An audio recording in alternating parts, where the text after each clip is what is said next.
Hello everyone, we are Group 1 and Group 2, and we will introduce the definition and philosophy of human rights. Human rights can be understood through three main philosophical views. First, Rhoda E. Howard defines human rights as rights held simply by virtue of being human. They are individual, universal, equal, and can only be restricted under limited conditions. Second, Hankins sees human rights as a moral and political idea that defines the relationship between the individual and society.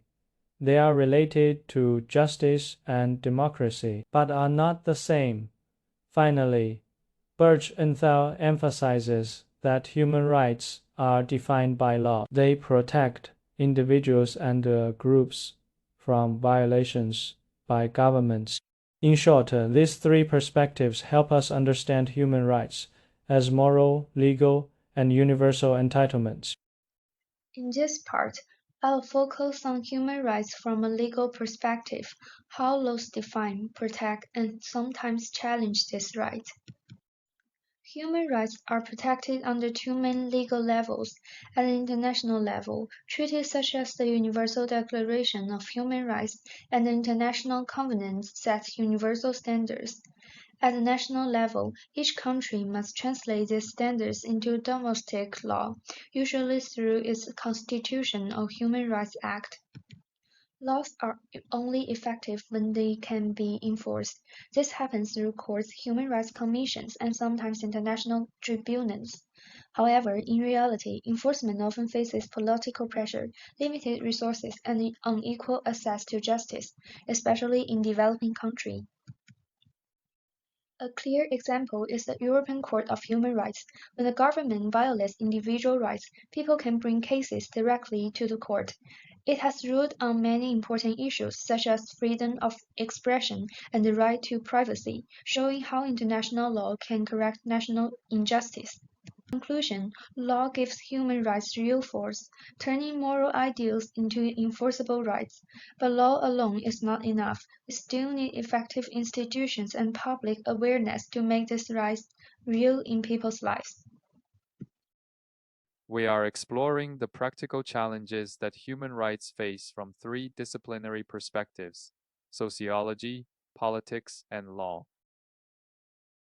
Sociological challenge: the boundary of unlimited freedom. Sociologists often extend human rights to the concept of absolute freedom. This presents the first major challenge: blurred boundaries and rampant rights. We must ask, where are the boundaries of my absolute freedom so that it doesn't infringe upon the basic rights of others? And how can society maintain basic order? Political challenge: the threat of tyranny by the many. At the political level, human rights are often influenced by the will of the majority. This is a fundamental principle of democracy. However, the core mission of human rights lies in protecting minority groups. The key issue is how to prevent tyranny of the majority. We must ensure that the basic human rights of unpopular groups can withstand the pressure of majority political decisions. Legal challenge, interpretation, and political limitation. From a legal perspective, human rights are defined as legal rights, which seems to be a reliable guarantee. However, this view has two problems, namely differences in interpretation and political limitations. For the same right, its interpretation will vary greatly in different jurisdictions. Moreover, legal rights are also constrained by the political decisions made by most legislators. Of human rights. Human rights tell us how every person should be treated. Now let's look at what these principles mean.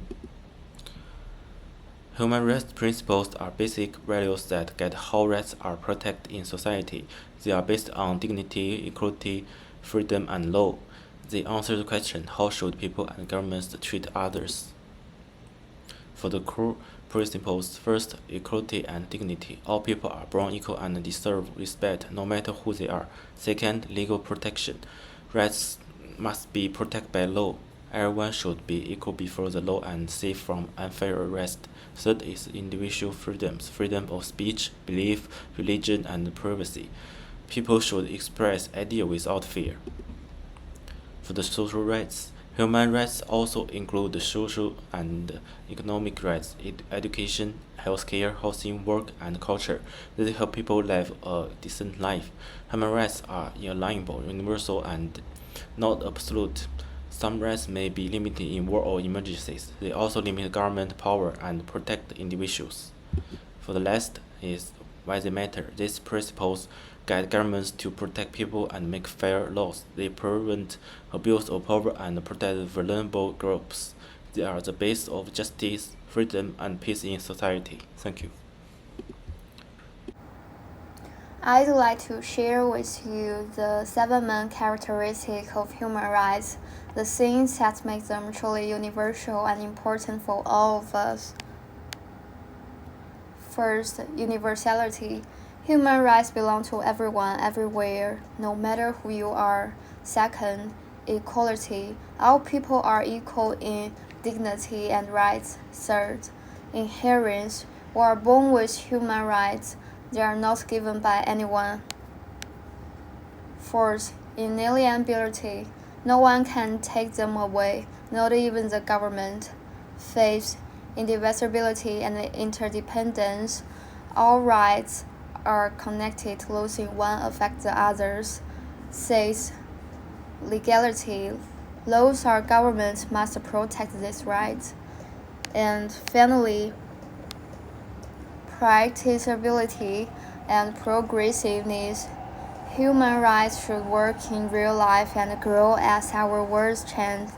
Human rights are about freedom, equality, and human dignity. They remind us that no matter our difference, we all share the same basic value: the right to live as human beings with respect and justice. The philosophy of human rights lies in why humans have rights, which is the most fundamental questions. Different schools of thought have provided different answers. First, the theory of nature rights, represented by John Locke, who emphasized that human rights are inherent and inalienable, which directly influenced the American Declaration of Independence. The second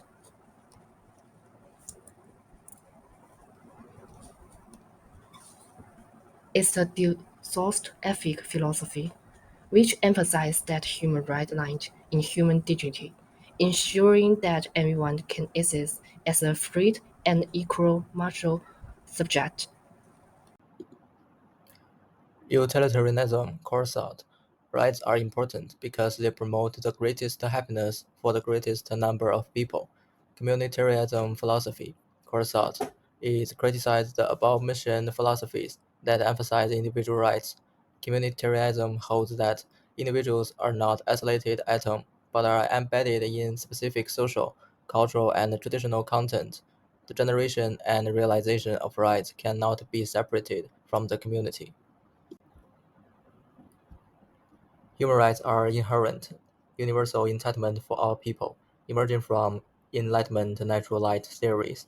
They were codified in documents like the U.S. Declaration of Independence and the French Rights of Man. Post-World War II, the UN's 1948 Universal Declaration of Human Rights set global standards covering civil, political, economic, social, and cultural rights. Human rights evolved into three generations: civil, political, economic, social, cultural, and collective rights. Despite progress, challenges like discrimination and violation remain, driving ongoing global efforts for universal respect. The idea of human rights has a long history. The concept of civic rights in ancient Greece and Rome and the people-centered thought of Confucianism in ancient China were its early prototypes. During the modern Enlightenment, the concept of natural rights emerged. Documents like the Declaration of Independence established human rights in legal form, with a focus on civil and political rights at that time. The birth of the Universal Declaration of Human Rights in 1948 made human rights an international consensus, and subsequent conventions further enriched the categories and protection rules of human rights. Result 1. Global achievements globally. Over 90 human rights conventions exist, with 80% of UN members ratifying core ones. For vulnerable groups, female labor participation hit 62%, women's parliamentary seats rose to 26%, and under 5 mortality dropped to 38%. 2. China's practice in China. Nearly 100 million rural poor escaped poverty. Life expectancy rose from 35 to 78.2. It also built the world's largest education and social security systems, with 95.5% 9-year compulsory education retention rate. 3. Social changes. Socially, people now actively protect their rights. Consumer and labor rights cases rise 15% yearly.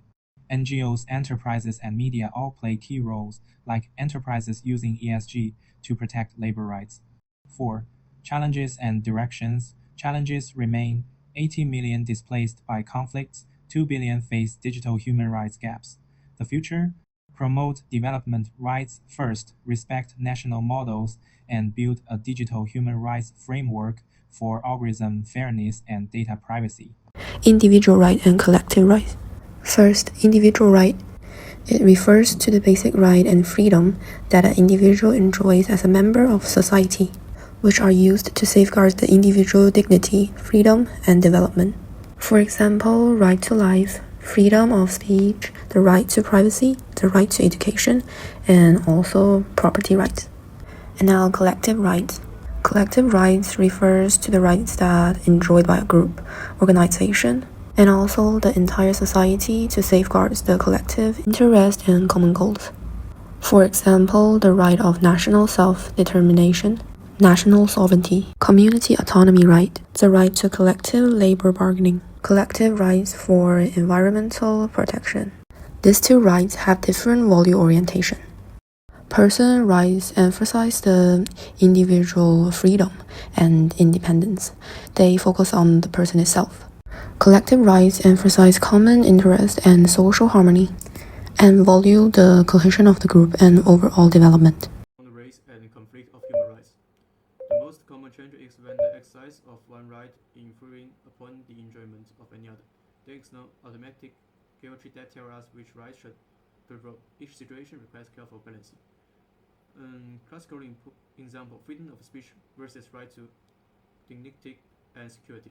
Does the right to free speech protect hate speech that incites violence or case serve emotion distress to a minority group? One person's free expression is any other harassment or incitement to violence. Security must realize often through laws against libel, slander, and incitement to hatred. Other expense. Privacy versus freedom of the press. Does the public's right to know justify the intrusive media coverage of a private individual's life? Religious freedom versus equality. Can a religious institution that receives public funding discriminate in its giving based on gender or sexual orientation? So as we reflect on the philosophy of human rights, on one hand, we have a foundation of unwavering principles, universality, inalienability, equality, and interdependence. These are our guiding stars. They affirm a profound truth that every single person, by virtue of being human, is born entitled to inherent dignity and rights. We are continually called to navigate the tensions between universal rules and cultural contexts, to wield the rights of the individual against the needs of the community, and to define the boundaries where rights may conflict or must be adopted in times of crisis. Thank you.